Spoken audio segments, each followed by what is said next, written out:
remember your promise, O God. Holy Father, thank you for keeping us to this place, guiding us through this week, Holy Father. Let's remember the children, Holy Father, as we come to your presence, Holy Father. I pray that you will provide each and every one with their needs, Holy Father. You know their needs, you know the desire of their hearts, Holy Father. I pray that you may provide them. Let's sing this part again, like in a very slow manner. So remember your people, remember your children, remember your promise of love. Once more. So remember your people, remember your children, remember your promise of love.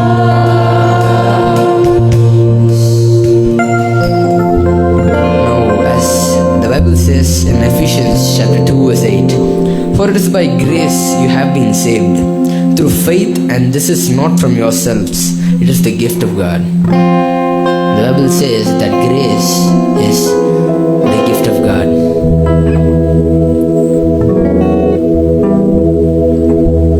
With this in our mind,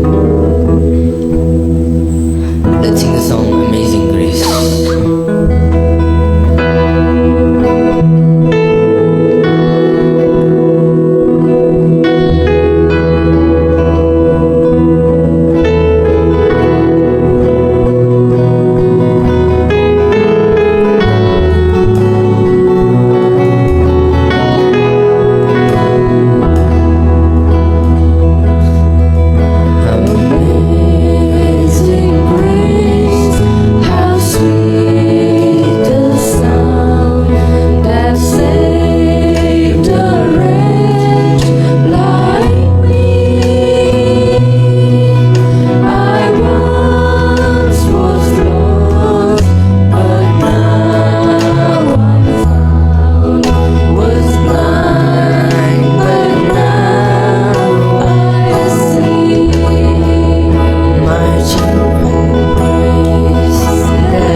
కలిగిన మా ప్రియ పరలోకపు తండ్రి,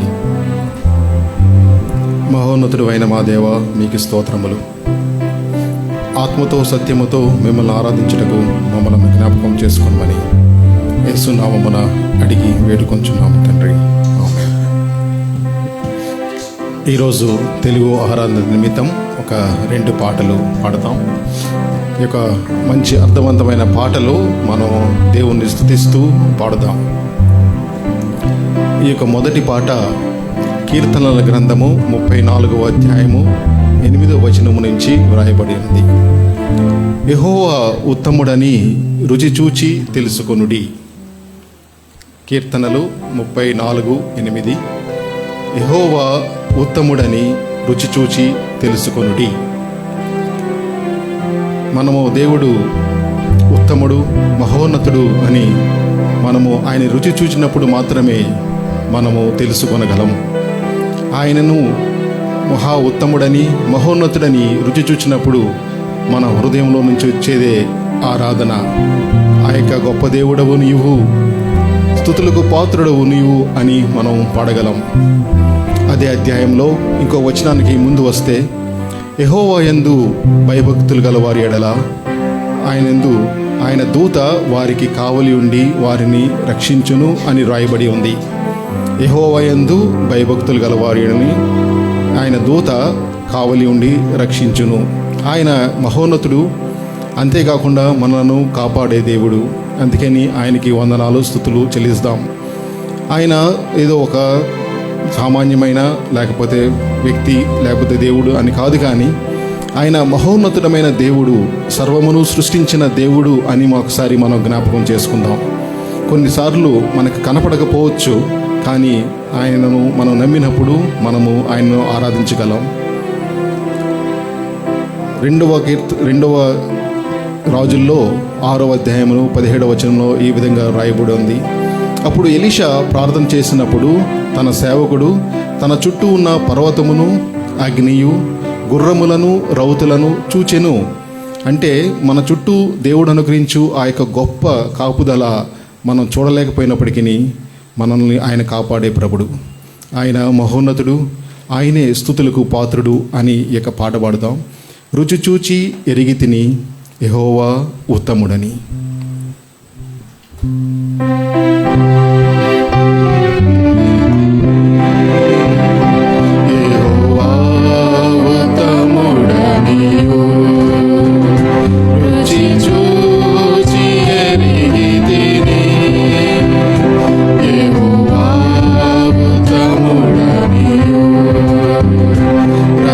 Shaguna Shrainche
యేసుక్రీస్తు వారందే తృప్తి చెందుట దేవుడు అనుగ్రహించు కృప.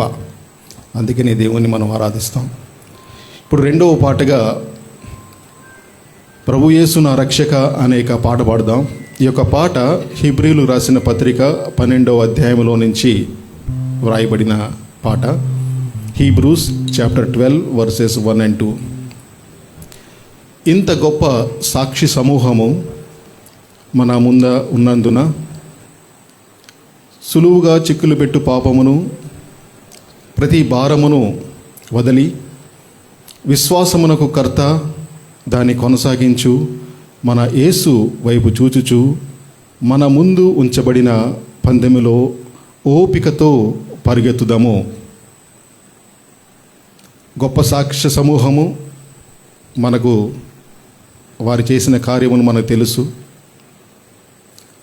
అయితే 2వ వచనంలో ఈ విధంగా రాయబడి ఉంది, ప్రతి భారమును సులువుగా చిక్కులు పెట్టు పాపమును. కొన్నిసార్లు మనం పాపం గురించి జడుస్తాం, వదిలిపెడతాం, కానీ కొన్ని భారాలు అంతే మోసుకుంటూ పోతూ ఉంటాం. అది పాపం కాదు కదా అని. అయితే మన పరుగు పందెములో ముందుకు పరిగెత్తుటకు మనం వదిలిపెట్టాల్సింది ప్రతి భారమును సులువుగా చిక్కులు పెట్టు పాపమును రెండు వదిలి మన యేసు, మనకు మాదిరిగా ఉండిన మన యేసు వైపు చూచుచు మన ఎదుట ఉండిన పందెపు రంగములో ఓపిక చాలా ప్రాముఖ్యం. ఓపికతో పరిగెత్తుదాము అని అక్కడ రాయబడి ఉంది. సో దేవుడు మనకు అటువంటి కృప అనుగ్రహించినట్లు మనం ఎల్లప్పుడూ మన ప్రభు వైపు చూచుచు ముందుకు సాగునట్లు మనము దేవునికి ఈ యొక్క పాట ద్వారా ఆరాధిస్తూ ప్రార్థన చేద్దాం. ప్రభు యేసు నా రక్షక, నొసగు కన్నులు నాకు. నా రక్షక నొసగు కన్నులు నాకు, నిరతమునే నిన్ను చూడా. ప్రభు యేసు నా రక్షక నొసగు కన్నులు నాకు, నిరతమునే నిన్ను చూడా.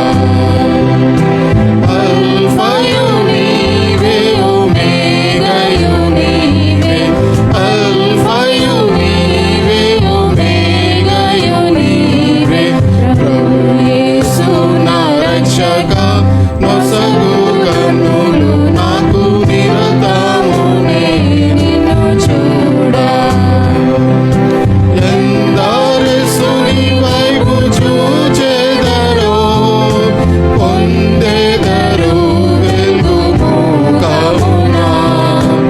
ఎందరెసుని వైపు చూచెదరో, పొందెదరు వెలుగు కవునా. సంధియంబు లేక సంతోషించుచు ముందుకు పరుగెత్తెదరు. సంధియంబు లేక సంతోషించుచు ముందుకు పరుగెత్తెదరు.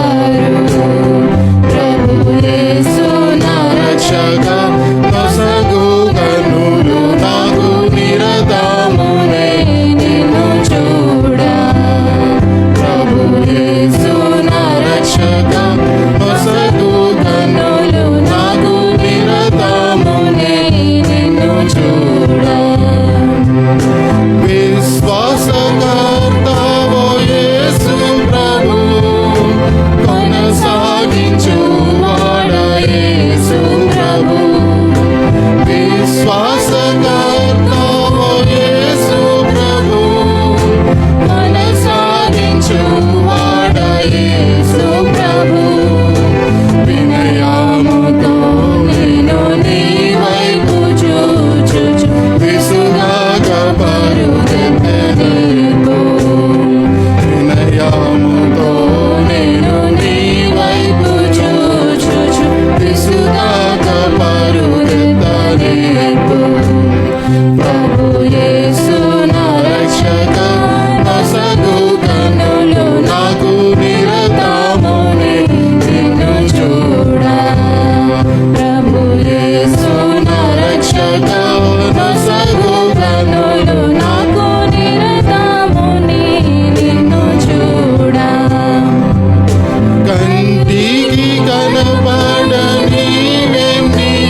మొదటి కొరింథీయుల పత్రిక 2వ అధ్యాయంలో మంచి మాట ఉంది.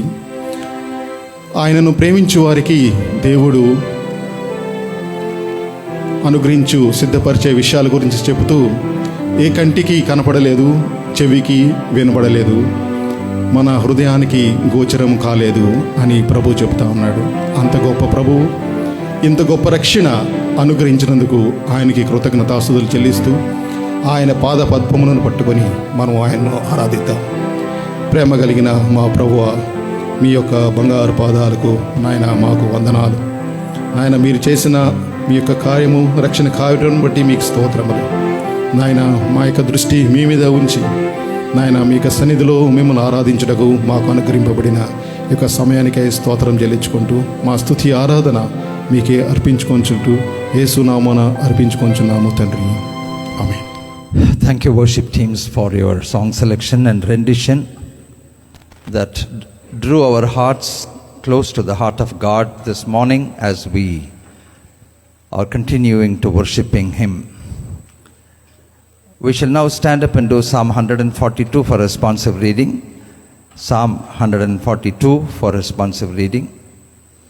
May I request Sister Anita Dandi to come forward and help us in Telugu, and Kamal to come forward and help us in English, please. Psalm 142 for responsive reading. Psalm 142. With my voice I cry out to the Lord. With my voice I plead for mercy to the Lord. కీర్తనలు 142. నేను ఎలుగెత్తి యెహోవాకు మొరలిడుచున్నాను, ఎలుగెత్తి యెహోవాను బతిమాలుకొనుచున్నాను.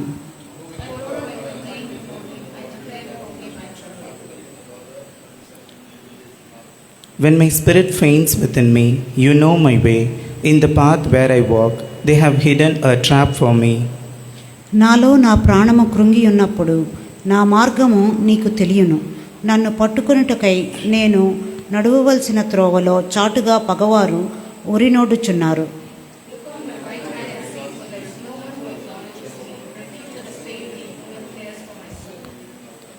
I cry to you, O Lord. I say, you're my refuge, my portion in the land of the living. యెహోవా, నీకే నేను మొర్రపెట్టుచున్నాను, నా ఆశ్రయదుర్గము నీవే.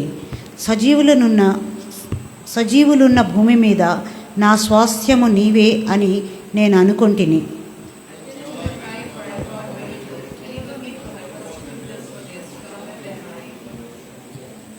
Bring me out of prison, that I may give thanks to your name.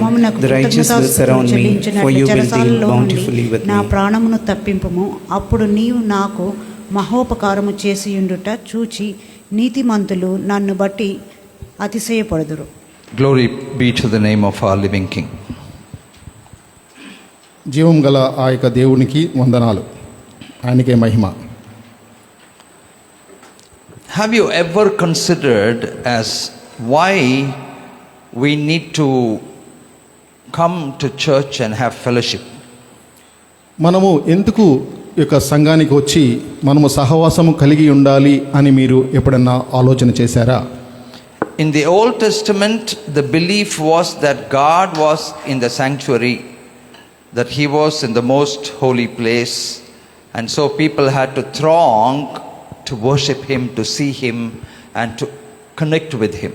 పాత నిబంధన గ్రంథములో మనం చూసినట్లయితే అక్కడ దేవుడు ఆ యొక్క ఆలయములో ఉన్నాడని, అతి పరిశుద్ధ స్థలములో ఆయన నివసించుచున్నాడు అని వారు వచ్చి ఆ యొక్క దేవుని చూచుటకు ఆ యొక్క ఆలయములో చుట్టూ ఉండేవారు. If you compare the Old Testament and the New Testament, many things have significantly changed. మనము ఇక పాత నిబంధన గ్రంథము నుంచి కొత్త నిబంధన గ్రంథాన్ని మనం కంపేర్ చేసి చూస్తే అనేకమైన విషయాలు మార్పు చెంది ఉన్నాయి. It appears that things have become very comfortable for us. మనకేదో సౌఖ్యంగా ఈ యొక్క పనులు మారినాయి అని అనుకుంటాం. Imagine people standing in the sanctuary, in the tent, and worshipping God. And in the New Testament, we are all sitting like Madhuri has put her leg on the chair itself. Very comfortable. Very different. Okay, పాత నిబంధన గ్రంథములో మనం చూసినట్లయితే ఒక ఆలయములో వారు నిలుచుని ఆ యొక్క దేవుణ్ణి ఆరాధించుటకు వేచి ఉండాలి. అయితే మనమైతే ఇక్కడ సౌఖ్యంగా కూర్చొని దేవుని ఆరాధించడానికి వచ్చాం. There's perfect freedom. ఇది మనకేదో స్వాతంత్రముగా ఉంది. In the Old Testament, people had to take their sacrifices to the tent. ఆ యొక్క పాత నిబంధన గ్రంథములో ఆ యొక్క ఆలయానికి వారి అర్పించే ఆ యొక్క అర్పణలను తీసుకువెళ్ళాలి. Imagine, already we are coming late to church. మనం అప్పటికే ఆలస్యంగా వస్తున్నాం. And taking the calf and the lamb and the sacrificial animals to the temple, it would take a lot more time. ఇంకా వాటితో పాటు ఆ యొక్క గొర్రె పిల్లను లేకపోతే బలి ఇవ్వవలసిన ఆ యొక్క పశువును తీసుకెళ్లాలంటే ఇంకా చాలా సమయం పడుతుందేమో. And then going and standing there in queue before the priest and waiting for your turn to make the sacrifice. ఆ యొక్క యాజకుని ముందు నిల్చొని మన వరుసలో నిల్చొని దానికోసం వేచించుట చాలా కష్టమైన పని. Have you any time thought about that? దాని గురించి మీరు ఎప్పుడైనా ఆలోచన చేశారా? And think about the priest. ఈ యొక్క యాజకుడి గురించి And ఆలోచన చేశారా? it wasn't easy for the priest to do the sacrifice. ఆ యొక్క అర్పణలు అర్పించడం ఆ యొక్క యాజకునికి అంత తేలికైన పని కాదు. He didn't have a laser beam, to cut the animals. ఆ ఏదో పశువులను వధించడానికి ఏదో కొత్త టెక్నాలజీ ఆయన దగ్గరికి లేదు. He had to cut it with a knife. ఆ యొక్క ఖడ్గంతో లేకపోతే ఆ యొక్క కత్తితోనే ఆ యొక్క అర్పణలు And అర్పించాలి. every time he cut the sacrifice, blood would splash upon him. ప్రతిసారి ఆ యొక్క అర్పణ అర్పించినప్పుడు ఆ యొక్క రక్తము అతని మీద చిందుతుంది. Think about the smell the blood would give, ఆ యొక్క రక్తంలో నుంచి వచ్చే ఆ యొక్క వాసనను గురించి ఒకసారి ఆలోచించేద్దాం. I'm thankful I'm a New Testament priest. దేవునికి వందనాలు, నేను కొత్త నిబంధన కాలంలో యాజకుడిని. We only slaughter people. మేము ఓన్లీ మనుషుల్లే మనం బాధ పెడతాం. We take the courage to slaughter the congregation members now and then. అప్పుడప్పుడు ఏక సహవాసాన్ని కొంచెం బాధ పెడతాం. Beloved, things have completely changed. ఇప్పుడు అనేక విషయాలు పూర్తిగా మారిపోయినాయి. But your comfort zone is not a granted sanction for you to think that you will enter into the portals of heaven just like that. మీకు అనుకరించబడిన ఇక సౌకర్యము ఏదో ఇక దేవుని యొక్క సన్నిధిలోనికి ఏదో తేలిగ్గా వెళ్ళిపోదాము అని మీరు తేలిగ్గా అంచనా వేయొద్దు అండి. You must speak to the IT people here. Annie is here and Pradeep is here. Some IT people here. How much of challenges they go through to get a job in the IT company in the interview. మన మధ్యన ఐటీలో పనిచేసే వాళ్ళు ఉన్నారు. వాళ్ళతో ఒకసారి మాట్లాడితే ఆ యొక్క ఐటీ కంపెనీలోకి వెళ్ళడానికి ఎంత కష్టతరమో వాళ్ళు చెప్తారు. It's not easy. అది ఎంతో తేలికైన విషయం కాదు. So we shouldn't think just because we are in such a comfortable zone in the New Testament church we will enter into the portals of heaven. ఏదో ఇక కొత్త నిబంధన గ్రంథములో మనం ఉన్నాం, కొత్త నిబంధన కాలములో మనం ఉన్నాం కాబట్టి దేవుని సన్నిధిలోనికి చాలా తేలిగ్గా వెళ్ళిపోవచ్చు అని మీరు అంచనా వేయవద్దు. We live in a world where you can be defiled very quickly, very comfortably. మన యొక్క లోకంలో జీవిస్తున్నాం, ఎక్కడైతే తేలిగ్గా మనం అశుభ్రపరచబడగలం. In our world everything is taken for granted. మన యొక్క ప్రపంచం, మన చుట్టూ ఉన్న ప్రపంచంలో ప్రతిదీ కూడా చాలా తేలిగ్గా తీసుకొనబడుతుంది. Many things that people do don't even touch their conscience. కాలసార్లు వారు తమ మనస్సాక్షిని ఏమాత్రమును పట్టించుకోరు. They think you have accepted Christ Jesus and your sins are forgiven once you are saved and you are saved forever.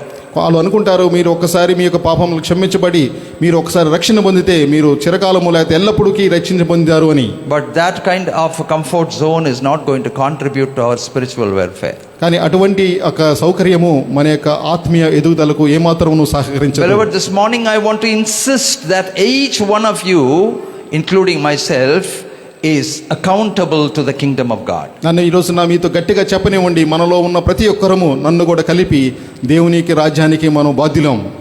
We have so many things to look around. మనకు అనేక విషయాలు మనం చూడాలి. Sight excites people. మన యొక్క చూసినప్పుడు మనలో ఎంతో ఉత్తేజపరుస్తుంది. Now we have a small box in our hands where you can keep seeing things over and over again. It keeps coming and coming and coming. Millions and millions of sight. మన యొక్క చేతుల్లో ఈ మధ్య ఉన్న యొక్క పెట్టె అనేకమైన దృశ్యాలు చూడటానికి మనకు సహకరిస్తుంది.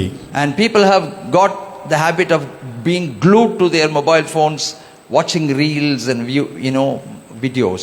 అనేకమైన సార్లు ఆ మొబైల్ ఫోన్స్లోకి మనం వెళ్ళిపోయి అనేకమైన విషయాలు రీల్స్ వీడియోస్ చూడటానికి మనం సమయం వెచ్చిస్తున్నాం. How much of time do you give to see Christ Jesus? మనం క్రీస్తుని చూచుటకు ఎంత సమయాన్ని వెచ్చిస్తున్నాం? So if you want your souls to be saved, beloved, and if you want to be intact in your spiritual life, your eyes must be focused on Christ Jesus.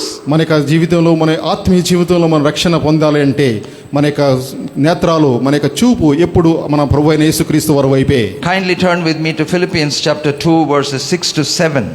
నాతో పాటు ఫిలిప్పీలకు రాసిన పత్రిక 2వ అధ్యాయము 6-7 వచనాలు చూద్దాం.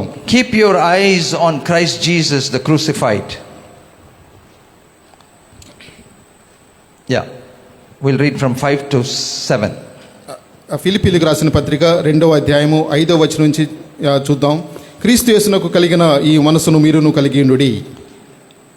It says, let this mind be in you which was also in Christ. Christ being in the form of God did not consider it robbery to be equal with God, but made himself of no reputation, taking the form of a bond servant and coming in the likeness of men. నేను మళ్ళా చదువుతున్నాను, తెలుగులో జాగ్రత్తగా వినండి. ఫిలిప్పీలకు రాసిన పత్రిక 2వ అధ్యాయము 5వ వచనం 6-7 వచనాలు. క్రీస్తు యేసునకు కలిగిన ఈ మనస్సు మీరును కలిగి ఉండుడి.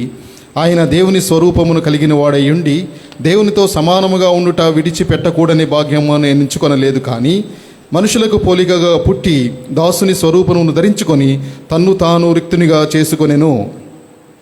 Verse 4 says, let each of you look out not only for his own interests, but also for the interests of others. 4వ వచనం అదే అధ్యాయంలో, మీలో ప్రతివాడును తన సొంత కార్యములు మాత్రమే కాక ఇతరుల కార్యములను కూడా చూడవలెను. Looking out only for your things. ప్రతి ఒక్కరు మన సొంత కార్యములు మాత్రమే కాకుండా Things that benefit you. మనకు ఉపయోగపడే పనులు, Think that profit you. మనకి లాభం చేకూర్చే పనులు, Things that interest you. మనకి ఆసక్తి ఉండే పనులు, Things that inspire you. మనల్ని ఉత్తేజపరిచే పనులు, Things that can comfortably, occupy your minds. మనకు మనసులకు ఎంతో ఆహ్లాదంగా ఉండే పనులు, Things of joy. మనకు ఆనందాన్ని ఇచ్చే పనులు, Looking out. దానికోసం చూస్తున్నాం. The word of God says, look out for the things of God. దేవుని వాక్యం చెప్తుంది, దేవుని యొక్క పనుల గురించి మీరు చూడండి. Look out for Christ Jesus. క్రీస్తు యేసుకు వైపు చూడండి. May your eyes be glued to him. మన యొక్క దృష్టి ఆయనకు అతుకునేటట్టు చూడండి. Focus your eyes on God. మన యొక్క దృష్టి ఆయన మీదే ఉంచండి. Because he took the form of a bond servant on account of few. ఆయన మన యొక్క కోసం దాసుని స్వరూపమును ధరించుకున్నాడు. He humbled himself and to the cross. ఆయన తను తగ్గించుకొని ఆ యొక్క సిలువ మరణానికి అప్పగించుకున్నాడు. To the point of death. సిలువ మరణం వరకు. And that is the reason why God has exalted him above everything. అందుకనే దేవుడు ఆయనను అన్నిటికన్నా ఎత్తుగా ఆయన హెచ్చించాడు. And given him the name which is above all on planet earth. అందుకని ఆయనకు అన్నిటికన్నా భూమి ఉన్నవారిలో భూమి క్రింద ఉన్నవారి కన్నా ఆయనకి నామము ఆయన ఎత్తుగా ఉంచాడు. So that every knee should bow before him and every tongue should confess he is Christ. ప్రతి వాని మోకాలు యేసునామమున వంగునట్లు. So look unto Jesus. అందుకని దేవుని వైపు చూచు ప్రభు యేసుక్రీస్తు. Even as brother John Dundi was leading the worship, he referred to Hebrews chapter 12 verse 1. ఈ రోజు తెలుగు ఆరాధనలో హీబ్రీయులు రాసిన పత్రిక 12:1 చూసాం. Looking unto Christ who is the author and the finisher of our race. విశ్వాసమున కర్త దాన్ని కొనసాగించు యేసు వైపు చూచుచు. How often do you look at him? ఎన్నిసార్లు మనం యేసు వైపు చూస్తున్నాం? In your 24 hours, how often do you look at him? మనకున్న 24 గంటల్లో ఎన్నిసార్లు యేసు వైపు చూస్తున్నాం? Compare the time that you are looking into other things and compare the time you are looking with Christ Jesus and to Christ Jesus. ఇతర పనులు చూచుటకు ప్రభు అయిన యేసుక్రీస్తు వారి వైపు చూచుటకు ఎంత సమయాన్ని వెచ్చిస్తున్నామో మనం ఆలోచిద్దాం. May your heart and eyes be focused on Christ. మన యొక్క మనసు, మన యొక్క దృష్టి యేసు వైపు మనం కేంద్రీకరిద్దాం. And the second point I want to leave with you this morning is, if you want your soul to prosper, beloved, you must consider the power of the blood of the Christ. మన యొక్క ఆత్మ జీవితంలో మనం ఎదగాలి అంటే మన యొక్క యేసుక్రీస్తు వారి రక్తంలో ఉన్న శక్తిని మనం ఆశ్రయించాలి. Consider the power of the blood of Christ. క్రీస్తు యేసు యొక్క రక్తంలో ఉన్న యొక్క శక్తిని మనం ఆశ్రయిద్దాం. Kindly come with me to Colossians chapter 1 verse 14. కొలస్సీలకు రాసిన పత్రిక 1వ అధ్యాయము 14వ వచనం. In Christ we have redemption through his blood, the forgiveness of sins. ఆ కుమారుని యందు మనకు విమోచనము అనగా పాపక్షమాపణ కలుగుచున్నది. He has delivered us from the power of darkness and he has conveyed us into the kingdom of his son Jesus Christ in love. ఆయన అదృశ్య దేవుని స్వరూపి సర్వ సృష్టికి ఆది సంబూతుడై ఉన్నాడు. And in him we have redemption. ఆయనలో మనకు విమోచన through the blood of Christ. యేసుక్రీస్తు వారి రక్తము ద్వారా forgiveness of sins. పాప క్షమాపణ ద్వారా. What a beautiful verse this is.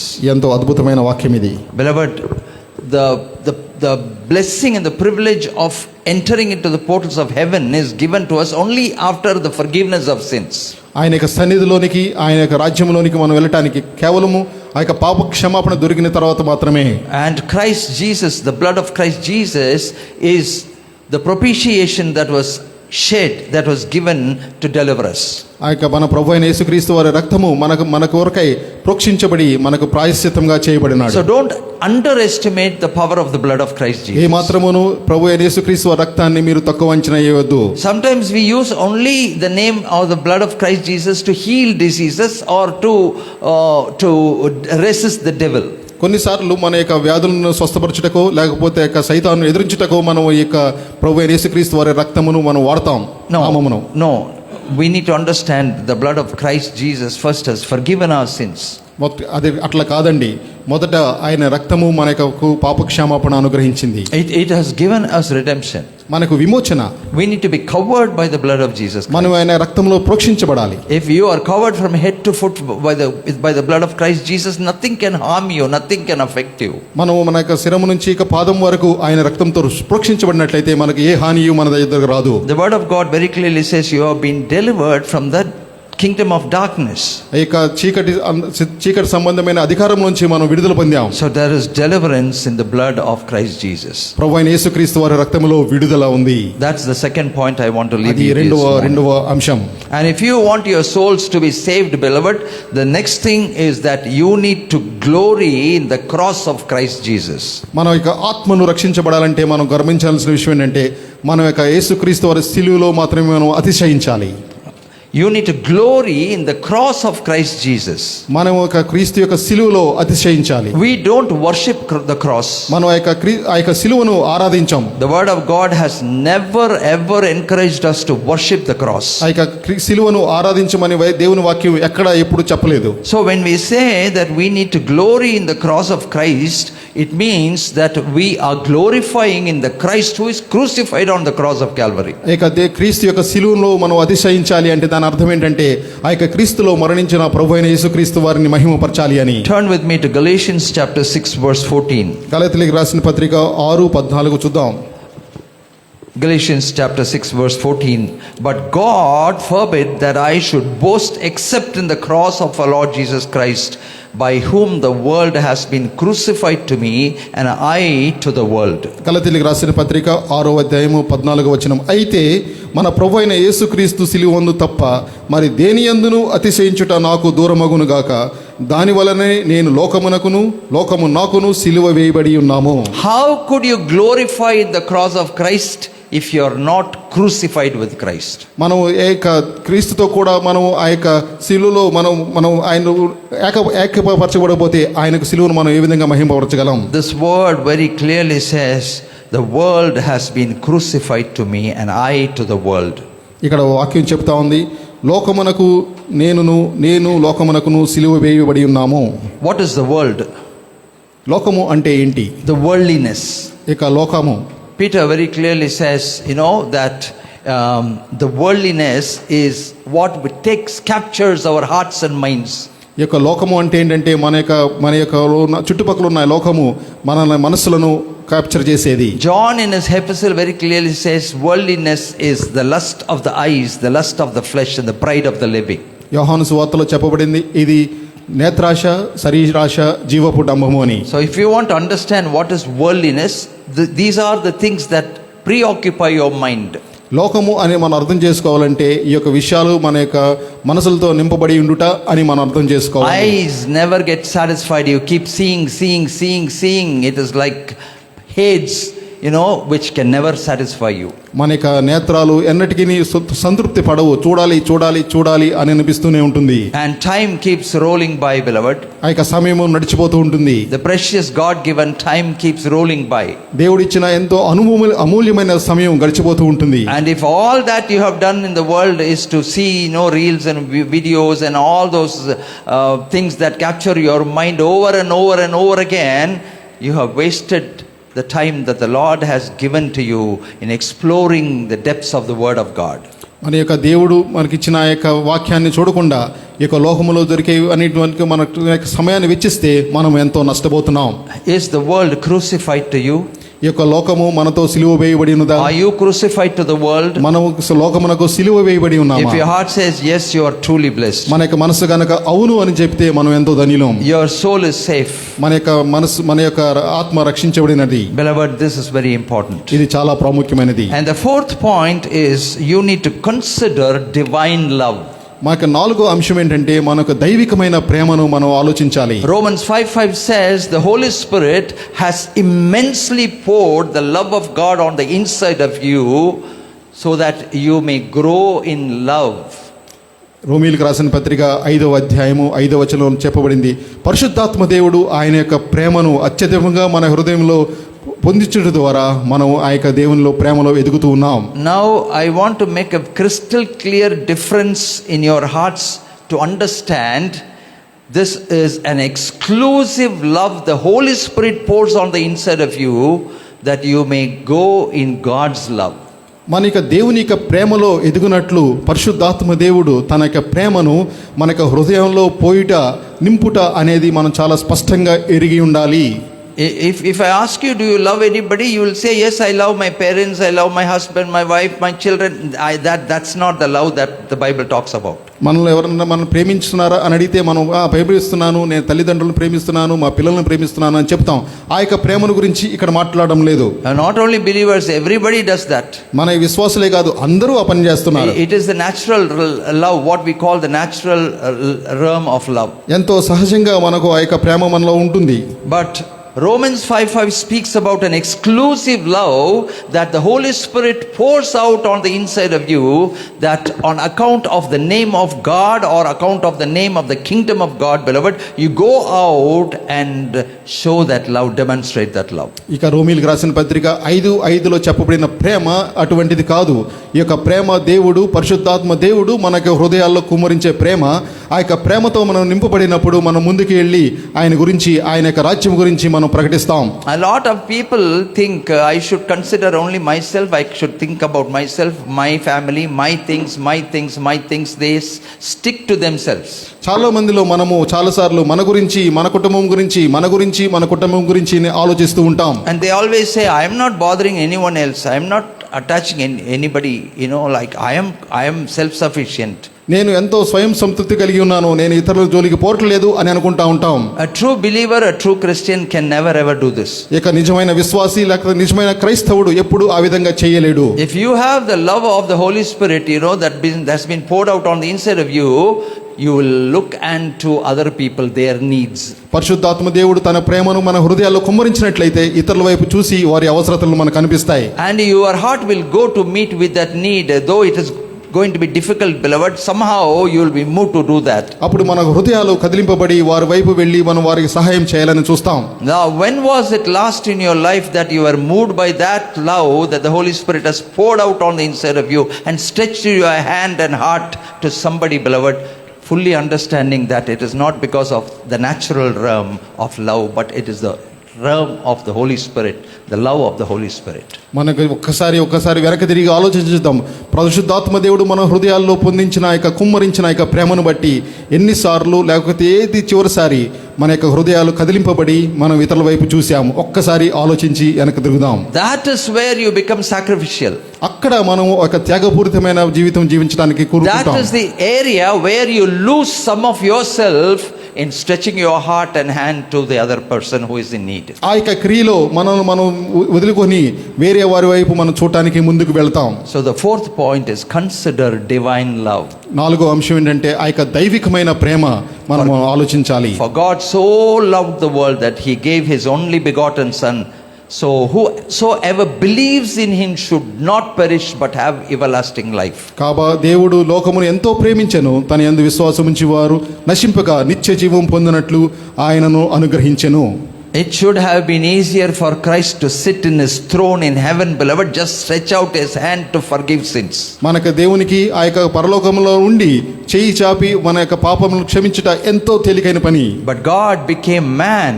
కానీ దేవుడు నరుని రూపం దాల్చాడు. And he lived an ordinary life like anyone else.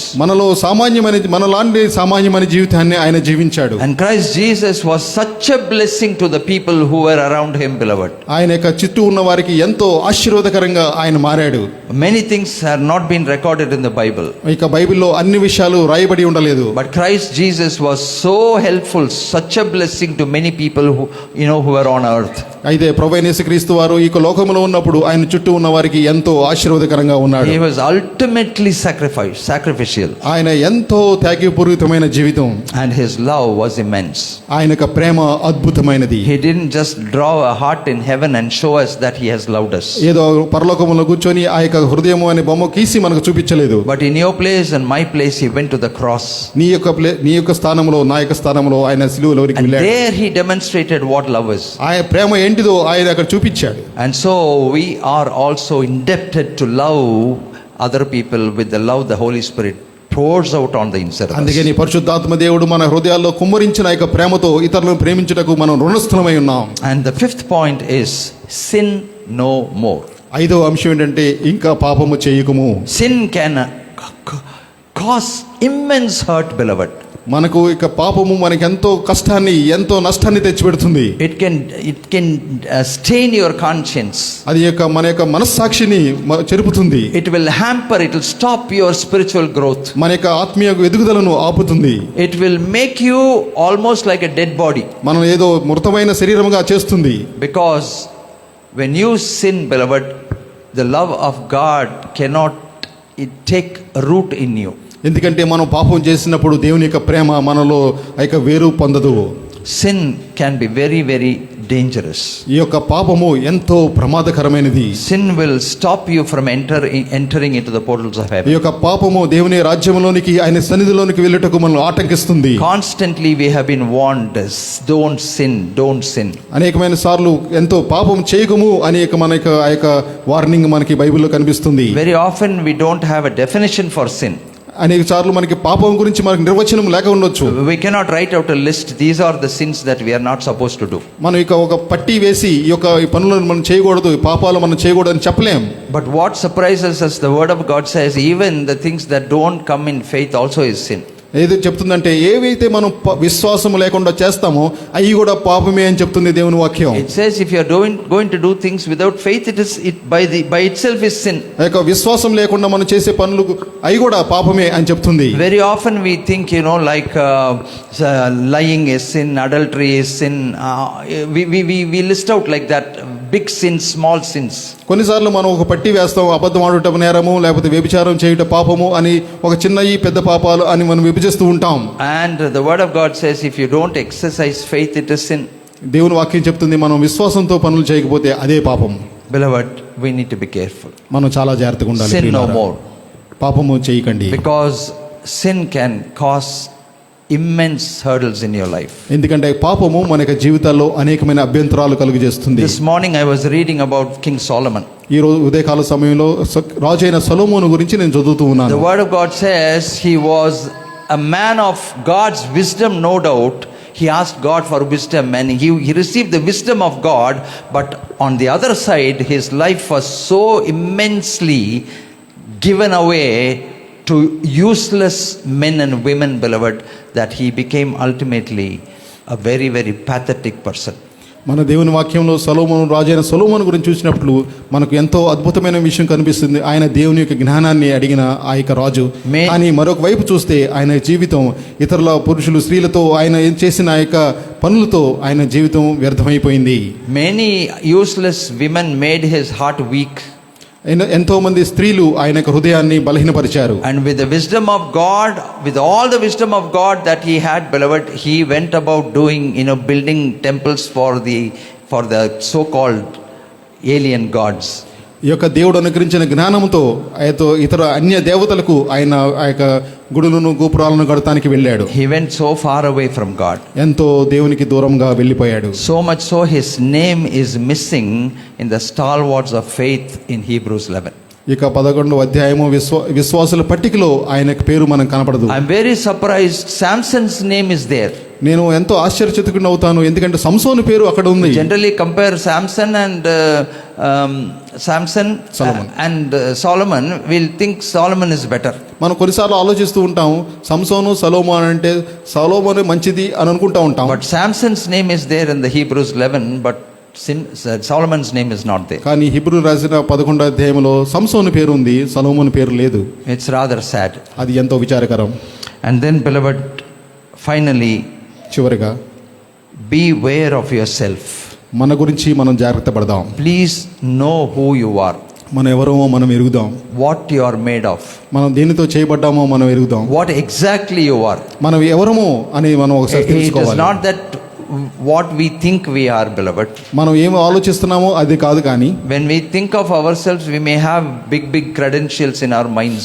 మన గురించి మనం ఆలోచించినప్పుడు మన గురించి ఎంతో ఉన్నతమైన ఉద్దేశాలు మనకు ఉంటాయి. When we think of ourselves, we might develop horns. మన గురించి మనం ఆలోచించినప్పుడు మనకు కొమ్ములు కూడా వస్తాయి. We'll think we are very great. మనం ఎంతో గొప్పవారు అని అనుకుంటాం. But we need to know exactly who we are. కానీ మనం జాగ్రత్తగా గమనించి మనం ఎవరో మనం What తెలుసుకోవాలి. are our strengths and what are our weaknesses? మనకున్న బలములు మనకున్న బలహీనతలు ఏంటో మనం What చూసుకోవాలి. status do we hold in terms with the kingdom of God? దేవుని రాజ్యంతో పోల్చుకొని మన యొక్క స్థానము ఏంటి అనేది మనం చూసుకోవాలి. In what position are we with relevance to the kingdom of God? దేవుని యొక్క రాజ్యంలో మనం పోల్చుకొని మన పరిస్థితి ఏంటి How అని మనం good and how చూసుకోవాలి. best we are to the King of Kings and the Lord of Lords. మన రాజులకు రాజు ప్రభులైన ప్రభుకి మనం ఎంతకి ఉపయోగపడుతున్నాం. How much of obedience that it is there in our lives, beloved? మన యొక్క జీవితాల్లో ఎంత విధేయత ఉంది. What is the state of our holiness? మన యొక్క పరిశుద్ధత గురించి ఏ స్థాయిలో ఉన్నాం. These are the things that should give us the right kind of an understanding about ourselves. ఈ యొక్క విషయాలు ఆలోచించినప్పుడు మన గురించి అర్థమవుతుంది. The best person to know of ourselves in the world is, we ourselves are. మన గురించి బాగా తెలిసిన వ్యక్తి ఎవరంటే మనమే. Be aware of yourself. మన గురించి మనం జాగ్రత్త పడదాం. Learn to carry your cross. మన యొక్క సిలువను మోసుకొని ముందుకు వెళ్దాం. We all have different types of crosses. మనందరికీ వేరు సిలువలు ఉన్నాయి. We all are totally different from each other. మనందరం ప్రతి ఒక్క పక్కన వాళ్ళతో ఎంతో వ్యత్యాసం గలవారం. What goes on the inside of us, we only know. మనలో ఏం జరుగుతుందో మనకు మాత్రమే తెలుసు. People smile, people laugh, people talk. We don't know what is in their hearts. చాలా మంది నవ్వుతుంటారు, మాట్లాడుతుంటారు. మనం అనేకమైన విషయాలు నవ్వుతుంటాం, కానీ మనం హృదయాల్లో ఏముందో పక్కవారికి తెలియదు. So the kingdom of God should give us a certificate as to how much we are good in carrying our crosses. మన యొక్క దేవుని రాజ్యంలో మనకి ఆ యొక్క మెప్పు లేకపోతే ఆ యొక్క సహవాసం తెలియాలి. మన సిలువను ఎంతవరకు మనం మోస్తున్నాము. Kindly turn with me to Luke chapter 14 verse 27. లూకా రాసిన పత్రిక 14:27 ఒకసారి చూద్దాం. 14:27. 14:27 లూకా. And whoever does not bear his cross and come after me cannot be my disciple. మరియు ఎవడైనను తన సిలువను మోసుకొని నన్ను వెంబడింపని ఎడల వాడు నా శిష్యుడు కానేరడు. And he goes on to say, for which of you intending to build a tower does not sit down and first count the cost, whether he has enough to finish it? మీలో ఎవడైనను ఒక గోపురమును కట్టింపగోరినడల దానిని కొనసాగించుటకు కావలసినది తన యొద్ద ఉన్నదో లేదో అని కూర్చుండి తగులు మొదట లెక్క చూసుకొనడా. Lest after he has laid the foundation and is not able to finish, all who see it begin to mock at him.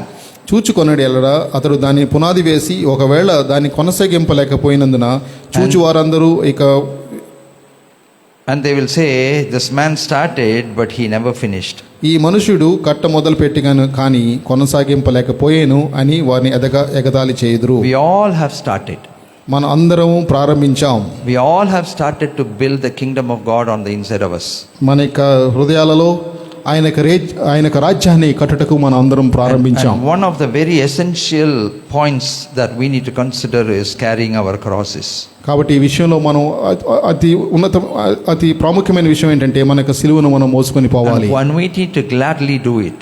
మనం ఎంతో ఆనందంగా మోసుకొని వెళ్ళాలి. Because it is an inevitable responsibility that has been weighed down upon our shoulders, beloved. అది ఎంతో తప్పనిసరి అయిన బాధ్యత మన యొక్క భుజాల మీద ఉంచబడింది. Carry the cross. ఆయన సిలువను మోసుకొని పోదాం. You know, this message may not be a very popular message. ఈ యొక్క ప్రసంగము ఎంతో అందరికి తెలిసిన ప్రసంగం కాకపోవచ్చు. This is not an interesting message. మీకు ఎంతో ఇంట్రెస్ట్ గా ఉన్న మెసేజ్ కాకపోవచ్చు. It is not about blessings. ఏదో ఆశీర్వాదాలతో కూడిన వర్తమానం కాదు. It is not about, material blessings or financial blessings. ఏదో భౌతికమైన ఆశీర్వాదాలు లేకపోతే ఆర్థికమైన ఆశీర్వాదాల గురించి ఇది కాదు. But it is about spiritual blessings. అయితే ఇది ఆత్మీయమైన ఆశీర్వాదాల గురించి. Because what matters most is ultimately we need to enter into the portals of heaven, beloved. అన్నిటికన్నా ప్రాముఖ్యమైనది ఏంటంటే ఆయన సన్నిధిలోనికి, ఆయన రాజ్యంలోనికి We వెళ్ళుట. need to stand accountable before God. మన దేవుని ఎదుట మన యొక్క బాధ్యత లెక్కపు We చెప్పాలి. have been saved. మనం రక్షించబడ్డాం. We have accepted Christ Jesus. మనం యేసుక్రీస్తు వారిని రక్షకునిగా We అంగీకరించాం. have come into covenant with God. దేవునితో నిబంధనలోనికి వచ్చాం. Now, only on a Sunday morning we cannot be in the covenant, and the rest of the week, we cannot be outside the covenant. ఏదో ఆదివారం ఉదయాన్న ఈ యొక్క నిబంధనలో ఉండి మిగిలిన సమయంలో నిబంధనలు లేకపోవడం కాదు. Because before we close our eyes, our souls must completely be sealed and assured. ఎందుకంటే మన యొక్క కళ్ళను మూసుకునే ముందు మన యొక్క ఆత్మలు ఆయనలో ముద్రించబడాలి. Keep your eyes on Christ Jesus. మన యొక్క దృష్టి ప్రభువైన యేసుక్రీస్తు వారి మీదే. Consider and confess the power of the blood of Christ. మన యొక్క జీవితాల్లో ప్రభువైన యేసుక్రీస్తు వారి రక్తం యొక్క శక్తిని గురించి మనం ఆలోచించేద్దాం. Glory in the cross. ఆయన యొక్క సిలువలో మనం అతిశయిద్దాం. Consider and walk in the love of God. ఆయన యొక్క దైవికమైన ప్రేమలో నడుద్దాం. Sin no more. ఏమాత్రం పాపం చేయవద్దు. Beware of yourself. మన గురించి మనమే జాగ్రత్త పడదాం. Carry the cross. సిలువను మోద్దాం. If you are able to do this, beloved, you will truly be blessed. You will never be disappointed. ఈ విధంగా మనం చేసినట్లయితే మనం ఎంతో ఆశీర్వదింపడతాం, ఎప్పటికీ నిరుత్సాహపడం. Shall we close our eyes and commit our hearts in prayer, please? కళ్ళు ముచ్చుకొని మన యొక్క హృదయాలను ప్రభు అయిన సన్నిధిలో అర్పిద్దాం. Shall we close our eyes and commit our hearts in prayer for some people who need healing? Mincy's father met with an accident and he was in ICU. Now he has been transferred to the ward and still he is not very well. He is not able to recognize people and he is in that condition. Vanita's brother's father-in-law. He is a servant of God. So shall we all pray for his total healing? Lord, we pray that your gracious hand will heal him, and Lord, he'll become a blessing to the family, Father God. Nothing is impossible with you. You can quicken even the dead body, Heavenly Father. And so, Lord, we commit that servant of God into your great big hands for your bountiful blessings. Lord, we commit Emmanuel into your great big hands. Emmanuel, Reverend Jeffrey's son-in-law, who was affected with COVID and he was in the hospital 2 days ago. Yesterday he was released from the hospital. He has come back home. Lord, we are thankful that you, Lord, granted him healing, and we pray, Lord, that your blessed hand will continue to totally heal him, Father God.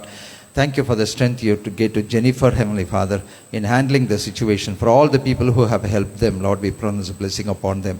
Peace upon the parents, Heavenly Father. We commit Emmanuel into your great big hands, Lord God, and we pray for Deepa's mother, that you may continue to heal her holistically, Heavenly Father. We pray for Kamal's father, that he will, Lord, totally be healed and come to church and take baptism. Nothing is impossible with you. We commit Brother Stephen Nyanaraj into your great big hands, Lord God, as he is going through different kinds of challenges, health challenges. We pray that your blessed hand, Lord God, will heal him and grant him total healing, Father God. Nothing is impossible with you, Lord. Today we commit all of these dear ones into your great big hands for your touch. We want to pray for Brother Clement Jayakumar and Brother Varakumar and Sister Shobana. We are thankful, Lord, that review went on well and that they are on their way back to Chennai, Father God. We pray that your protection will be upon Sister. Your grace will be upon our dear brother, Heavenly Father. We pray for Brother Sundar Rao and Sister Meenakshi. Lord, we pray that you will touch him and, Lord, touch them and quicken them, Father God. And we pray, Lord, that they will joyfully come to church as they are being healed. We commit them to your tender care. Thank you for Sister Anita, who was able to be here on a leave, Heavenly Father, to take care of the parents. We are so thankful that you enabled her to do that, Father God. We pronounce a blessing upon her, and it's our prayer that you will soon bring her back here safe, Father God. For all the other people who have had different kinds of challenges during this week, Lord, we commit them to your tender care. We pray that your protecting hand will be upon them. In Jesus' precious name we thank and pray. Amen. Shall we all stand up and receive the benediction?